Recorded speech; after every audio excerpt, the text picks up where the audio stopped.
Para nós, eu gostaria de convidar os irmãos, nós vamos ler dois textos para a nossa meditação. O primeiro texto está na carta de Paulo aos Efésios, no seu capítulo de número 10, e nós leremos Efésios 6, capítulo 6, leremos os versículos de número 11 e número 12. Efésios 6, versículos 11 e 12, e depois nós leremos o Salmo 127. Então, iniciaremos lendo a carta aos Efésios, capítulo 6, versículos 11 e 12.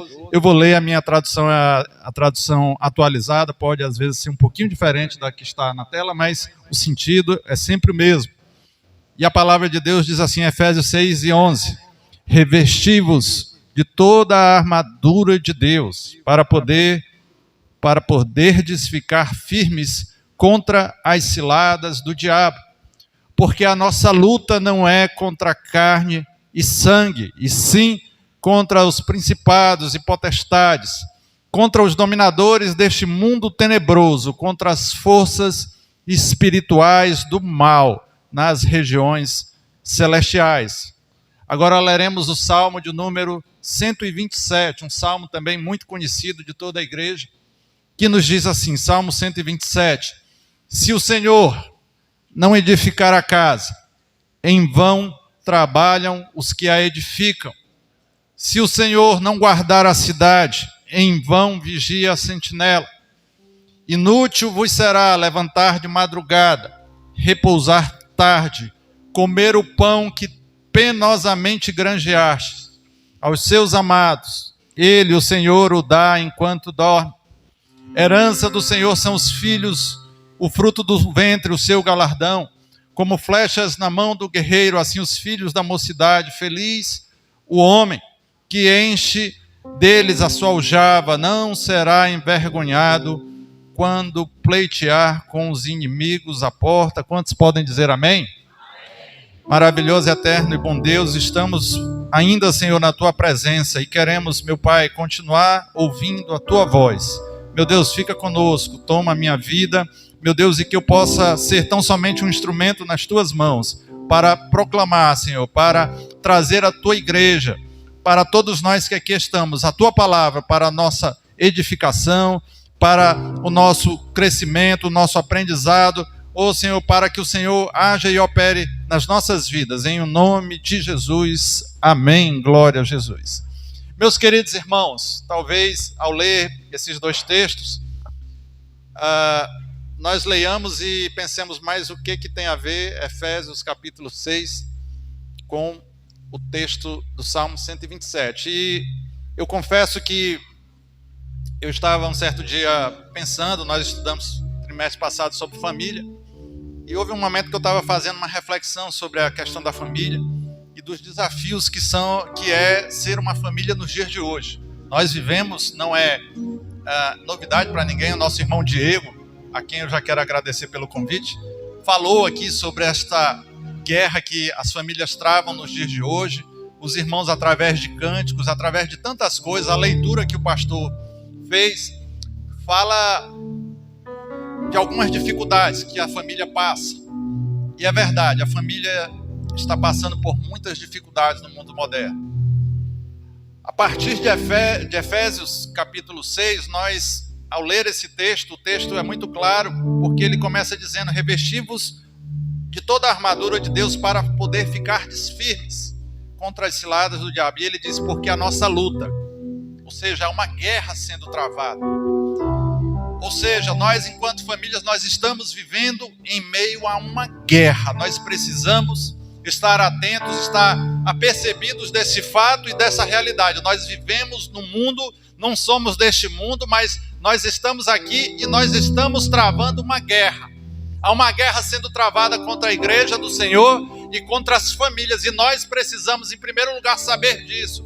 Que a vida cristã não é uma vida que se vive apenas no bem bom, apenas no conforto, apenas como se estivesse no momento de férias, de lazer, estivesse num hotel 5 estrelas. Não, não. A palavra de Deus nos fala que a vida cristã e também a família, um dos retratos que a Bíblia nos usa para descrever a vida cristã é da guerra, é da batalha, é de uma vida em que temos que cada dia lutar e travar uma batalha, e assim as famílias estão em guerra.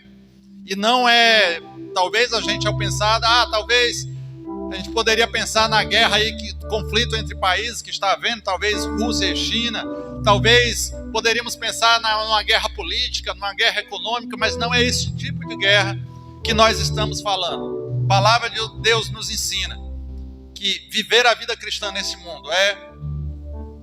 mundo que está imerso em pecado, é viver como quem vive em uma guerra. É o que Paulo fala aqui na carta aos Efésios, no seu capítulo de número 6. E é muito interessante, queridos irmãos, eu nunca havia percebido isso, mas Efésios, quando nós lemos a partir do capítulo de número 5, a partir do versículo 22, Paulo começa a tratar da família cristã. Ele começa a falar lá sobre a relação marido-esposa, as mulheres precisam ser submissas aos seus esposos e os seus esposos amar as suas esposas como Cristo amou a sua igreja, se sacrificou por ela. E aí no capítulo de número 6 ele vai falar da relação dos pais e dos filhos, que os filhos têm que obedecer aos pais, porque é o primeiro mandamento com promessa, e por outro lado os pais não devem irritar aos filhos. E assim Paulo vai falando sobre a família. E eu nunca tinha me percebido que ao encerrar tudo isso, ele começa então estas palavras: revesti-vos, pois. Ele começa no versículo 10, voltando no versículo: quanto ao mais, irmãos. Ou seja, Paulo estava falando, além destas coisas que eu falei a respeito da família, da relacionamento marido e esposa, pais e filhos, quanto ao mais, quanto às demais coisas, vocês precisam ser fortalecidos no Senhor e na força do seu poder. E por que nós precisamos disso? Porque nós estamos enfrentando uma guerra. Glória a Jesus, é o que Paulo nos ensina. E nesta guerra, meus irmãos, cada família está envolvida, sabendo disso ou não, e querendo você isso ou não. Quem já viveu num contexto de guerra, o nosso país, graças a Deus, é um país pacífico nessa questão política, militar de guerras. Mas quem já viveu em lugares onde tem guerra, passa por guerra, sabe que muitas vezes quem está vivendo numa nação que está sob guerra, ele não tem opção, ele participa da guerra querendo ou não, sabendo disso ou não, querendo ou não, ele está em meio a uma guerra. E assim é a igreja do Senhor. Nós estamos neste mundo, este mundo é mau, este mundo milita contra a igreja, milita contra as famílias. Portanto, a guerra ela não é uma opção. Você não tem lugar neutro nesta guerra. Não, eu tenho que ficar, eu vou ficar aqui no meio, vou assumir uma posição neutra porque eu não quero guerrear. Não tem essa opção, meu irmão. Ou você está de um lado da batalha ou você está do outro. Estar em cima do muro é estar de um dos lados e não tem como. Você precisa estar do lado do Senhor, da sua igreja, nesta batalha contra as famílias e contra a igreja. Certa vez o Senhor Jesus fala aos seus discípulos e pergunta: quem dizem os homens que o Filho do Homem é? E aí uns dizem que é João Batista, outros Jeremias, um dos profetas. E aí Jesus pergunta: e vocês, para os discípulos, para os apóstolos, quem vocês dizem que eu sou? E aí Pedro responde: tu és o Cristo, Filho do Deus vivo. E aí Jesus responde: Pedro, não foi carne e sangue que te revelou isso, mas foi o meu Pai que está nos céus. E aí Jesus disse: olha, Pedro, a minha igreja ela será edificada sobre a rocha, sobre a pedra, a grande pedra. Tu és, Pedro, uma pedra pequena, mas sobre a minha igreja eu edificarei sobre uma grande pedra, a rocha que é o próprio Cristo. E aí ele diz as palavras que nos mostram que Jesus também nos leva a entender desta guerra que a igreja trava. Ele diz: e as portas do inferno não prevalecerão contra a igreja. Ou seja, não é a visão de Jesus, o que Jesus fala não é uma igreja que está na defensiva se defendendo do mundo, mas é uma igreja que está militando a milícia da fé, batalhando contra o inferno, indo de encontro ao inferno para destruir o inferno, para repreender o inferno, para repreender, destruir, desfazer as obras do diabo e todo o mal. Nós estamos como igreja e como famílias enfrentando uma guerra. E quando se está numa guerra, a primeira necessidade de quem está numa guerra é de conhecer quem é o seu inimigo, as suas estratégias e as armas que ele usa. O inimigo que nós enfrentamos, o inimigo das nossas almas, ele é astuto é estrategista e é persistente nos seus ataques. Paulo, quando ele escreve a sua carta aos Coríntios, no capítulo 2, versículo de número 11, ele diz que nós não podemos ignorar os seus ardis. O que é ardis, irmãos? É armadilha. Ele, assim como ardil, um símbolo do ardil é alguém que vai pescar e bota na ponta do anzol algum tipo de isca para atrair o peixe. Aquilo ali é um ardil, se usa uma estratégia, uma armadilha para atrair o peixe, para que o peixe seja fisgado. Da mesma forma, Satanás, o inimigo das nossas almas, ele tem estratégias, ele tem ardis. E nós, sabendo que essa guerra está sendo travada contra a igreja e contra as famílias, não podemos ignorar as suas estratégias, os seus ardis, as suas armadilhas. Ele ataca, portanto, as famílias em várias frentes. Ele ataca, em primeiro lugar, nós poderíamos citar e dizer, o casamento bíblico. O casamento bíblico, sim. A Bíblia ela tem um padrão para casamento diferente do que aí hoje no mundo afora. Quando nós olhamos para a palavra de Deus, ali quando Adão e Eva estavam no jardim do Éden, o Senhor disse, olha, deixará o homem, pai, mãe, uniciar a sua mulher, não era as suas mulheres, a sua mulher, e serão dois, uma só carne. Portanto, o casamento bíblico, ele é, em primeiro lugar, heterossexual, homem e mulher. Ele é monogâmico, um homem e uma mulher, e ele é até que a morte os separe, conforme a palavra de Deus nos ensina. Mas o mundo ataca esse tipo de casamento, procurando estabelecer, por um lado, outros tipos de casamento. Em primeiro lugar, ele tenta destruir esse casamento. Esse modelo de casamento que Deus estabeleceu e que Jesus confirmou no Novo Testamento. É por isso que as famílias estão sob ataque direto. Estão sob constante ataque. Filhos, maridos, esposas, de uma forma geral, toda a família está sob ataque. Mas esse ataque ele se dá de muitas maneiras dentro do casamento. E além de tentar destruir os casamentos, ele procura estabelecer outros tipos de casamento. Irmãos, a gente vê muito isso aí, infelizmente. Infelizmente. Casamentos homossexuais. Casamentos poligâmicos. Agora, aparece muito aí, às vezes, nos noticiários, trisal. Tem o casal, que são dois, um homem e uma mulher, mas tem agora trisal. Tem até, saiu recentemente nas reportagens, nos jornais, uma mulher aqui do Ceará, jovem, cerca de seus 20 e pouco, 30 anos, e ela se relacionando, casada com dois homens. E o pior das coisas é que ela ainda estava grávida. Eu não sei quem era o pai dos dois e como é que eles iam se resolver. Mas, meus irmãos, que coisa terrível. Estão querendo dizer que isso é normal, mas o padrão de Deus não é esse padrão. O padrão do casamento é heterossexual, é monogâmico, é um homem e uma mulher, e é até que a morte os separe. Mas há tantas coisas acontecendo. A poligamia, que é nesse caso que a gente citou, separação por divórcio. Recentemente saiu uma pesquisa nos jornais falando que um dos resultados da pandemia é que cresceu assustadoramente o número de divórcios, porque as pessoas agora passaram a viver mais tempo dentro do lar, e marido e esposa agora não conseguem se entender, estão tanto tempo juntos, o que deveria ser uma coisa boa, e começam a se desentender, e agora para divorciar não precisa muita coisa não. Eu me lembro que mais para trás, alguns anos atrás, você tinha que ter um advogado, e tinha todo um processo, e um processo que levava tempo. Hoje não, você vai no cartório e diz, eu quero me separar, e já sai de lá separado. Se banalizou o divórcio. Mas isso é porque está sendo travada uma guerra contra as famílias, e nós precisamos estar atentos e alertas a estas coisas. Mas uma outra forma que o diabo ataca a família é atacando a relação pais e filhos. E uma das formas que ele faz isso é procurando destruir a autoridade, o papel de autoridade dos pais e de responsabilidade dos pais. Há lares onde quem parece que está no comando são os filhos, que determinam o que o pai deve fazer, quando fazer. O filho diz se quer fazer, e o pai e a mãe se dobram à vontade do menino e da criança. E a situação está totalmente invertida. A quem Deus constituiu como líderes sobre o lar é o pai, a mãe, é marido e esposa, e não os filhos. Os filhos precisam ser guiados, orientados e conduzidos pelos pais, Mas a sociedade que aí está tão confusa que os papéis estão todos invertidos. E há filhos que estão governando os lares. E tudo aquilo que contraria os princípios colocados por Deus, irmão, não tem como dar certo. Não tem como dar certo.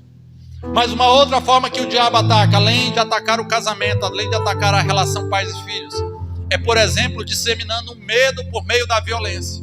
As famílias hoje, as famílias de bem, não estão na rua andando, passeando, se divertindo, não, estão dentro de casa trancados. Porque quem está aí fora, muitas vezes, quem tem a liberdade é quem deveria estar na cadeia, é quem deveria estar trancafiado, mas é o contrário. Nós, famílias, vivemos muitas vezes trancados dentro dos nossos lares, com medo de sair às ruas, por causa da violência que impera. Nós temos medo dos nossos filhos. Eu ainda fui de uma geração que eu tinha colegas da vizinhança e brincava e andava de bicicleta e jogava bola e estava tudo bem, voltávamos para as nossas casas, estava todo mundo em segurança. Hoje os meus filhos foram criados dentro de apartamento, não podem sair, mas porque nós vivemos um mundo de violência, de caos, de insegurança, as famílias vivem reféns do medo, por causa desse mundo que está sendo atacado terrivelmente pelo inimigo das nossas almas.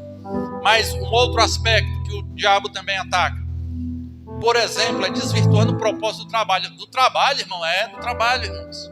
O trabalho foi criado por Deus para ser um meio de provisão dos nossos lares, das nossas famílias, das necessidades mais básicas do ser humano. Mas o diabo tem desvirtuado isso também, fazendo com que pais e mães que já têm os seus filhos mergulhem tanto no trabalho, que deixam de ter tempo para estar em casa cuidando, acompanhando, educando, orientando os filhos. Hoje, por causa deste mundo que leva a uma competitividade no ambiente de trabalho, as pessoas passam cada vez mais tempo fora de casa. E dentro de casa, irmãos, é terrível, porque temos filhos abandonados dentro de casa. Nos tempos antigos, as crianças eram abandonadas fora, deixavam nas portas das casas. Hoje, infelizmente, a consequência do mundo que nós vivemos é que há filhos abandonados dentro de casa, porque os pais estão atolados no trabalho e querendo ser cada vez mais bem-sucedidos. Nada contra isso, mas há uma inversão em tudo isso. O propósito de Deus para o trabalho não é que a pessoa viva tanto tempo para o trabalho que falte tempo para a sua casa, para a sua família, que seja tão bem-sucedido em casa, mas tão bem-sucedido no trabalho, mas derrotado em casa, como foi Davi.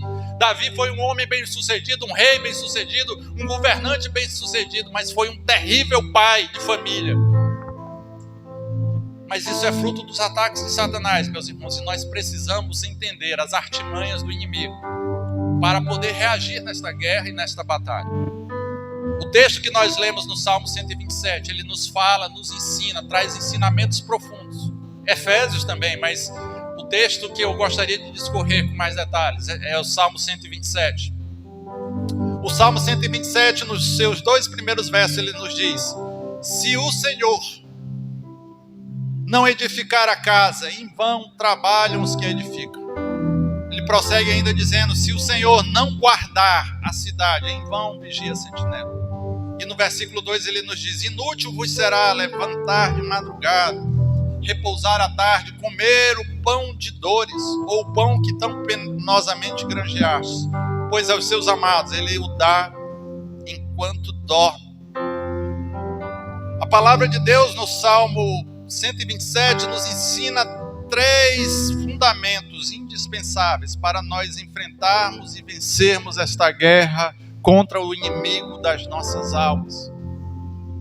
Note que, em primeiro lugar, nós temos que entender o que esse texto não está dizendo, para que nós não tenhamos uma interpretação equivocada do que diz a palavra de Deus. Em primeiro lugar, o texto começa apresentando uma condição: se o Senhor não edificar, se o Senhor não guardar. No verso 2, ele: inútil será vocês levantarem de madrugada, repousarem tarde, comer o pão de dores.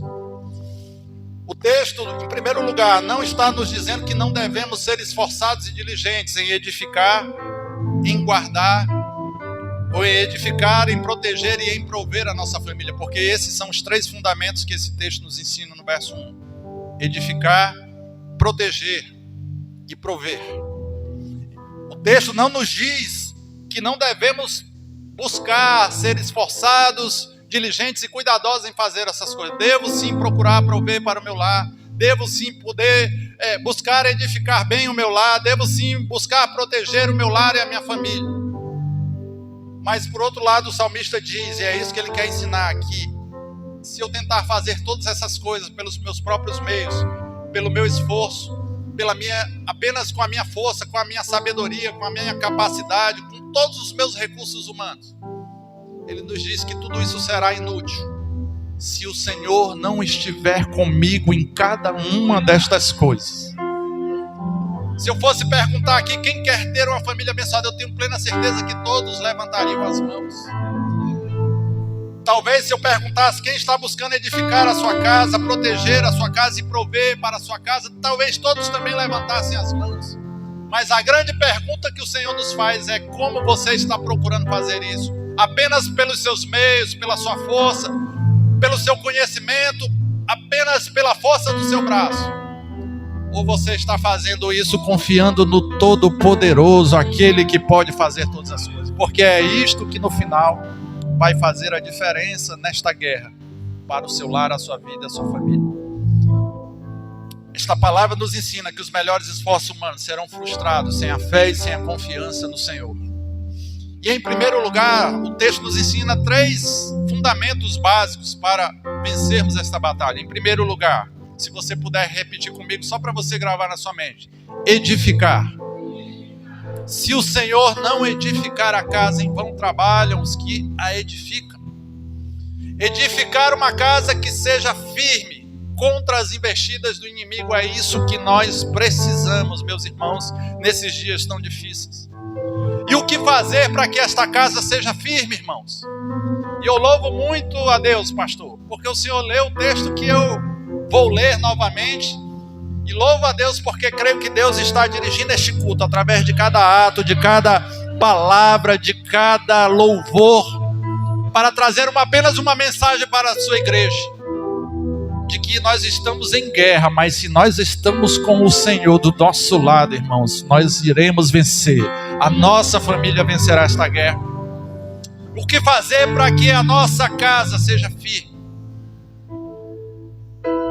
Em primeiro lugar, eu queria trazer aqui apenas algo importante para que você saiba. Nesse texto, quando nós encontramos edificar, a primeira coisa que vem à nossa casa é uma edificação, um edifício, um prédio, uma construção, até mesmo uma casa feita de tijolos, quem sabe? Cimento, tijolo e toda a ferragem. Mas esse termo edificar na Bíblia Sagrada, sobretudo no Antigo Testamento, é desta mesma palavra que vem a palavra para filho e filha, de edificar, de casa. Ou seja, edificar no texto bíblico e nesse texto de maneira especial, não está dizendo apenas de erigir uma construção, mas o salmista está nos chamando sobre o cerne da questão, a essência de edificar, é de constituir uma família. Em outras palavras, o texto está nos dizendo que se não for o Senhor que edificar a minha família, o meu lar, os meus filhos, o meu casamento, em vão trabalham aquele que edifica. Se o Senhor estiver à parte deste empreendimento, esse empreendimento ele será frustrado. Então, o que fazer para que a nossa casa seja firme? Nós precisamos, meus irmãos, edificar sobre o fundamento mais firme que existe na face da terra. Glória a Jesus Cristo. Lá no texto que o pastor Vance leu, Lucas capítulo 6, ele é um texto que também ocorre no final do Sermão do Monte, lá no Evangelho de Mateus, capítulo número 7.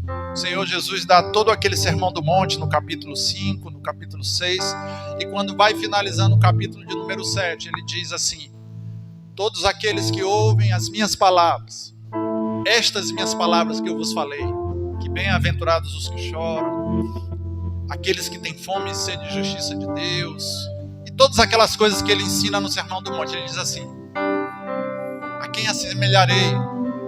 O homem prudente. Eu assemelhá-lo-ei ao homem que construiu a sua casa sobre um fundamento o fundamento mais firme que existe na terra, chamado a rocha. Glória a Jesus.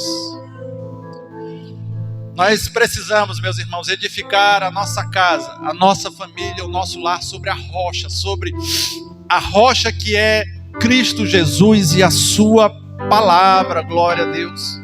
Quando nós lemos o Salmo, ou melhor dizendo, Lucas capítulo 6, esse texto é muito bonito, porque quando nós lemos Mateus, ele diz: o homem prudente é aquele que edificou a casa sobre a rocha, e desceu a chuva, correram os rios, soprou os ventos, e aquela casa não se abalou, ela permaneceu firme, porque ela está edificada sobre a rocha. Mas quando chega aqui em Lucas, o texto nos dá alguns detalhes a mais. Ele diz assim, versículo 47, todo aquele que vem a mim e ouve as minhas palavras e as pratica, eu vos mostrarei a quem é semelhante. É semelhante a um homem que, edificando uma casa, ele faz algo especial, ele cava, ele abre uma profunda vala e lança os alicerces lá no fundo, sobre a rocha. E vindo a enchente, arrojou-se o rio contra aquela casa, e não a pôde abalar, por ter sido bem construída e edificada. Glória a Deus, louvado seja o nome do Senhor Jesus. Você precisa edificar o teu lar, a tua casa, a tua família, sobre a rocha que é Cristo, sobre a palavra de Deus. A palavra de Deus precisa ser o fundamento do nosso lar, das nossas vidas e das nossas famílias. O mundo que aí está, nós estamos estudando esse trimestre na Escola Bíblica Dominical, estão cheios de filosofias, cheios de tantas coisas terríveis que estão sendo ensinadas para as famílias, para os nossos filhos, na TV. E nós precisamos, meus irmãos, ter o hábito de reunir a nossa família em torno da mesa, abrir a palavra de Deus, explicar as coisas, explicar o que está sendo mostrado ali, se aquilo é certo, se aquilo é errado. Nós precisamos alimentar a nossa família com a palavra de Deus, com o pão que desce do céu, com a palavra de Deus para as nossas vidas, porque só aqui nós temos verdadeiro alimento para as nossas vidas, para o nosso lar e para a nossa família. Mas em segundo lugar, meus irmãos, o Salmo de número 127, ele nos ensina, além de precisar ser edificada pelo Senhor, se o Senhor não edificar, em vão trabalhos que edificam. Ele também nos fala aqui, se o Senhor não guardar a cidade, em vão vigia a sentinela. O segundo fundamento que nós precisamos para vencer esta guerra se chama proteção. Você pode falar comigo? Proteção. Glória a Jesus. Proteger a casa. E como fazer isto? Talvez a gente pense, talvez a gente poderia contratar vigias para estar ali na nossa casa ou no condomínio onde a gente mora, uma empresa melhor. Talvez poderíamos instalar um sistema de monitoramento, de câmeras, de alarmes. E não que isso não possamos fazer essas coisas para guardar ali o nosso lar, a nossa casa, nos condomínios onde alguns moram, em apartamento, quem sabe. Todo esse sistema, ele tem a sua serventia e a sua utilidade até a sua necessidade. Mas eles são insuficientes, irmãos. Porque, como eu disse, nós agora estamos trancados dentro das nossas casas, enquanto muitas vezes os delinquentes é que estão aí fora. A situação está invertida. A sensação de segurança é terrível. Nós tememos por nós mesmos e pelos nossos filhos, pelas nossas esposas, porque este mundo é mau. E como nós podemos então, irmãos, proteger a nossa família? Nós fazemos isso quando nós vigiamos e oramos ao Senhor Deus Todo-Poderoso, na fé, na confiança de que acima dos nossos esforços, acima daquilo que eu possa fazer por mim mesmo, todos os recursos, gastar todo o dinheiro comprando os equipamentos mais tecnológicos, câmeras, alarmes e todo o sistema moderno. Acima de tudo isso, vigiar e orar na fé e na confiança de que acima de tudo isso, quem guarda a nossa casa, a nossa família é o Deus Todo-Poderoso, é o Senhor que fez os céus e a terra, é Ele que nos guarda, aleluia.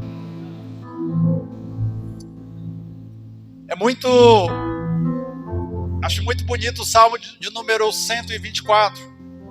Ele nos diz assim: não fosse o Senhor que esteve ao nosso lado, Israel que eu digo, não fosse o Senhor que esteve do nosso lado quando os homens se levantaram contra nós, eles nos teriam engolido vivos quando a sua ira se encheu contra nós. As águas nos teriam submergido e sobre a nossa alma teria passado a torrente. Águas impetuosas teriam passado sobre a nossa alma. Mas aí ele para olhar aquilo que o Senhor é e o que ele fez. Ele diz: bendito o Senhor, que não nos deu por presa aos dentes deles, salvou a nossa alma como um pássaro do laço dos passarinheiros. Quebrou-se o laço e nós estamos livres, glória a Deus. E ele finaliza dizendo: o nosso socorro está em o nome do Senhor, Criador dos céus e da terra. O Senhor é que nos guarda, o Senhor é a nossa sombra, a nossa direita. O sol não nos molestará de dia, nem a lua de noite. O Senhor não dorme, não dormitará. Aquele que te guarda, o guarda de Israel, é quem nos guarda, é quem guarda o seu lar, a sua vida, a sua família. Vocês talvez tenham vivido dias de medo, dias de angústia, talvez esteja vivendo ainda, mas você precisa saber que é o Senhor que guarda. Você precisa dobrar os seus joelhos dentro da sua casa e dizer: Senhor, guarda o meu lar, guarda a minha família, guarda os meus filhos, guarda o meu casamento. É o Senhor. Se não for o Senhor, o que será de nós? Mas o Senhor está conosco e Ele está pronto a ouvir o nosso clamor e vir ao nosso socorro. Glória a Jesus. Aquele que habita no esconderijo do Altíssimo, a sombra do Onipotente descansará e dirá: o meu Senhor, o meu refúgio, a minha fortaleza, aleluia. E por isso nós não precisamos, meus irmãos, viver angustiados, reféns do medo, porque o Senhor é quem nos guarda. Glória a Jesus. Mas em terceiro lugar, meus irmãos, o Salmo ainda nos diz, verso de número 2, inútil.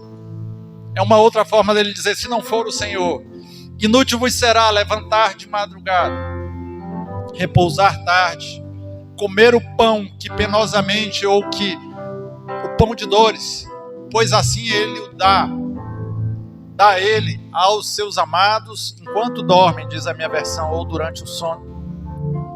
Em terceiro lugar, além de edificar uma casa firme, através da confiança do Senhor, através do alicerce do fundamento da palavra, além de proteger, que é o outro fundamento, que a nossa casa precisa estar debaixo do cuidado, da proteção, da confiança, da fé, no cuidado do Senhor por nós.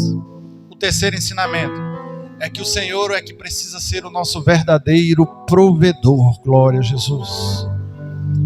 Numa guerra, irmãos, um dos pontos mais difíceis e mais críticos durante uma guerra, nós vemos isso sobretudo no Antigo Testamento, quando as cidades fortes elas eram cercadas pelo inimigo, montavam cercos, e essas cidades, por serem fortificadas, elas eram difíceis de serem atacadas diretamente pelo inimigo. Então os exércitos inimigos desenvolveram uma estratégia de guerra: fazer um cerco, fazer um sítio contra aquelas cidades e esperar que falte a provisão, que acabe a água, que acabe o alimento, até o ponto que aquelas pessoas começam a morrer de fome, de inanição, de sede, e aí elas estão tão fracas que são dominadas pelo inimigo. A provisão é um dos pontos mais críticos durante uma guerra: comida e água. Uma das artimanhas do inimigo é fazer os pais ficarem cada vez mais longe, ausentes do lar em busca da provisão, deixando neste tempo a sua casa vulnerável aos ataques do inimigo, deixando a TV educar os seus filhos, deixando outras pessoas que muitas vezes não têm um compromisso com o Evangelho, com Deus, tomando conta dos nossos filhos, ensinando aquilo que sabe-se lá Deus o que estão ensinando. Meus queridos, nós devemos nos esforçar sim em busca da provisão, prover o melhor para o nosso lar, todas as necessidades. Quem é o pai, quem é a mãe que não vê o filho querendo determinadas coisas, que não quer buscar prover aquilo que é necessário, aquilo que é fundamental. Nós devemos sim nos esforçar em busca disso, da provisão, mas sem comprometer a segurança do nosso lar. A não estar tão envolvido no trabalho, nas exigências do trabalho, nas demandas do trabalho, a ponto de negligenciar a sua casa. Sai para buscar a provisão longe e deixa desguarnecido, deixa vulnerável lá, porque passa tanto tempo fora de casa. Ao buscar a provisão, nós precisamos confiar no Senhor. Confiar que o verdadeiro provedor do nosso lar, da nossa família, da nossa casa, é o Senhor. Eu queria contar vou tentar ser muito rápido, um testemunho pessoal. No ano de 2002, eu estava terminando, congregava ali na Varjota já, e estava terminando a faculdade. E o Senhor abriu uma oportunidade de trabalho no outro estado, em Sergipe. Eu já estava noivo com a minha esposa. E fui para lá. Depois de alguns meses nós nos casamos, ela foi comigo e ficamos lá morando no estado de Sergipe. Mas, irmãos, eu trabalhava num tipo de atividade em manutenção de fábrica industrial. E irmãos, eu trabalhava tanto dentro daquela fábrica. Eu me lembro de uma vez que eu passei 36 horas seguidas dentro do trabalho. 36 horas. Eu saí um dia, acho que de quinta-feira, virei para sexta e fui sair no sábado de manhã, perto de meio-dia, trabalhando, problemas ali dentro.